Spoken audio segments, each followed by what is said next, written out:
Ed and Lorraine Warren are probably the two most famous demonologists in history. Although not to besmirch them, I couldn't name a third demonologist, so make of that what you will. The pair have been subject to all kinds of controversy over the years, so let's dive right into it. I'm Taylor, and this is Top 5 Times Ed and Lorraine Warren were exposed as frauds. The Warrens, brave investigators of the unknown, or a couple of charlatans? Let me know down in the comments what you think. Starting off at number 5, Annabelle. Now, if you know anything about the Warrens, then you probably have heard about Annabelle, one of their most famous cases and widely recognized relics in their haunted museum. Annabelle's story served as the cold open for the first Conjuring movie, and then she blew up into stardom when she got 3 movies of her own, starting with the spin-off appropriately titled Annabelle. The story of the haunted Raggedy Ann doll made host to a demonic presence that attacked its owners is a classic horror story, and the films and the Warrens both insist it's based off real events. Well, to a degree. You might have known that Annabelle the movie was based on a true story. A story of a haunted doll, a lifelike creation of plastic and springs and a painted smile. But what if that doll was little more than a creation of the Twilight Zone? The Twilight Zone episode Living Doll details a family that is haunted by a possessed doll brought home by a mother for her daughter. The doll, Talking Tina, tortures a family who brought home the seemingly innocent plaything. Now, a TV show episode about a haunted doll could easily be chalked up to coincidence, although where it gets interesting is that the woman from the episode who purchases the haunted doll is named Annabelle, which seems a little too on the nose to be coincidence. The episode first aired in 1963, a full 7 years before the Warrens first investigated Annabelle, giving them plenty of time to catch reruns of The Twilight Zone. In the Warrens' own haunted museum, there are stories claiming that the last owner of Annabelle before the Warrens suffered a cruel early fate. However, no name or evidence is given to this owner, seeming a lot more like a ghost story to seem scary than any actual evidence. In fact, like a lot of stories involving the Warrens cases, it's very difficult to find any information or sources that comes from somewhere that isn't Ed and Lorraine Warren. Now, there's no outright proof that they did lift the story from the Twilight Zone, but you have to admit it's something to think about. Now, whether or not the Warrens were the real deal is one thing, but I can tell you that Top 5 Scary is the real deal when it comes to the best scary videos out there. So why don't you toss a little subscribe our way? Number 4,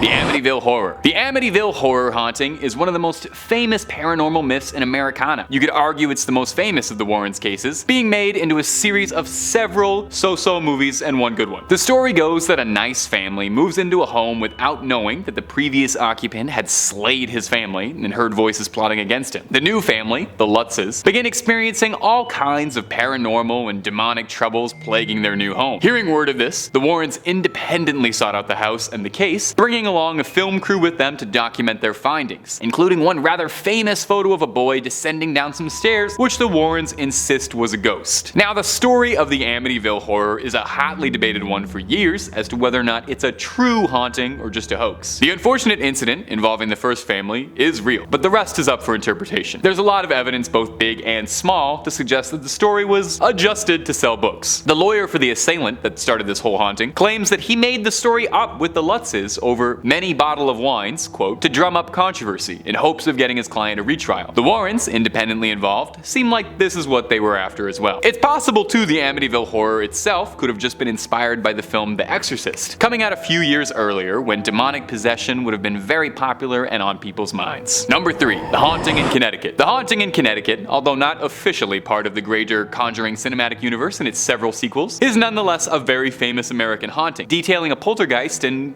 well, take a wild guess where. The story goes that the Snedeker family purchased a home near a hospital where their son was receiving treatment without knowing the home was formerly a funeral home, and were then exposed to all sorts of hauntings, strange sounds, possessions, the usual gamut of spooky stuff. The story was adapted into a film, The Haunting in Connecticut, which Lorraine Warren took great umbrage with, claiming that it was sensationalizing the real story and making it out to be something it's not, which is very ironic. The Warrens themselves helped pen a book about the haunting called In a Dark Place. The book was written by the Warrens and co-authored by Ray Garton, a horror novelist who was brought in to help shape the story. However, after the experience, Garton spoke out about writing the book, saying that when he interviewed the family, multiple stories just wouldn't add up and they would all provide different accounts of what was happening. He brought this concern to Ed Warren, and Ed Warren told him, as Garton quotes, "Oh, they're crazy. You've got some of the story. Just use the parts that work and make the rest up. Just make the rest up and make it seem scary." Which is about as blatantly direct a confession as you could probably probably get from the Warrens. Since the passing of both Warrens, more and more support has come out, suggesting the haunting of Connecticut was little more than a hoax to drum up some business. Number 2. The Devil Made Me Do It. Now, we've talked a little bit about the case of David Glatzel and his haunted rocking chair before on this channel, and earlier we'd mentioned Ed and Lorraine's involvement. When we discussed it before, we focused primarily on the haunting. As a bit of a refresher if you forgot, the second son of the Glatzel family, David Glatzel, underwent horrifying experiences that the family believed to be supernatural in nature. Growling, speaking in tongues, and the parents going so far as to claim that he would levitate. The haunting would turn tragic when, after being exorcised by the Warrens, the demon's host to David's body made their way into the boyfriend of Glatzel's sister, Arn Johnson, who would get involved in a brutal altercation with his landlord, leading to the death of the landlord. In courts, the lawyer insisted that the actions were not his own and he was possessed by a demon. Unsurprisingly, it was thrown out and Johnson saw jail time. Interestingly though, the basis for the defense of "the devil made me do it," according to the lawyer, was all the idea of the Warrens. Now, in 2007, the brother of David Glatzel, Carl Glatzel, claimed in a legal filing that the book the Warrens wrote about the case was filled with complete lies, describing them as a pair of opportunists who blew a tragedy out of proportion and sensationalized his brother's mental illness into demonic possession for fame and personal gain. Most interestingly is that the priests named involved in this story all claimed that no exorcisms ever actually took place in the Glatzel home, and that David Glatzel began to improve because he was receiving counseling and sent to a private school, not divine intervention. Number 1. The Enfield Haunting. The Enfield Haunting was a famous paranormal investigation in London, England during the late 70s. The two daughters of the Hodgson family claimed that they were tormented and possessed by a poltergeist, causing them to speak in demonic voices, moving things around, and so forth. You know, the usual greatest hits of a poltergeist. The haunting story has come into some scrutiny as the years go by. For one thing, most of the haunting and most of the paranormal activity only ever seemed to occur around the young daughters, and not when anyone else was around. The youngest daughter of the Hodgson family has even later gone on to admit that she made up some of it. Now, the Enfield haunting served as the basis for the second Conjuring film, which centers the Warrens as brave heroes who step in to right wrongs and banish what other sinister otherworldly forces have invaded this once peaceful London home. Now, the film obviously has to embellish things just a little bit, as most Hollywood adaptations are wont to do, but in this case, they really stretch the truth. While the film showcases the Warrens as tireless do-gooders who stayed round the clock to tend to the Hodgsons and protect them from evil, in actuality, Ed and Lorraine Warren only visited the Enfield residence for a single day. They were uninvited, which is worth noting. Allegedly, one of the other paranormal investigators who was at the Enfield haunting, and I swear I looked this up, this is apparently his real name, Guy Playfair, that's a real name and not a Metal Gear Solid boss, okay, sure. Anyway,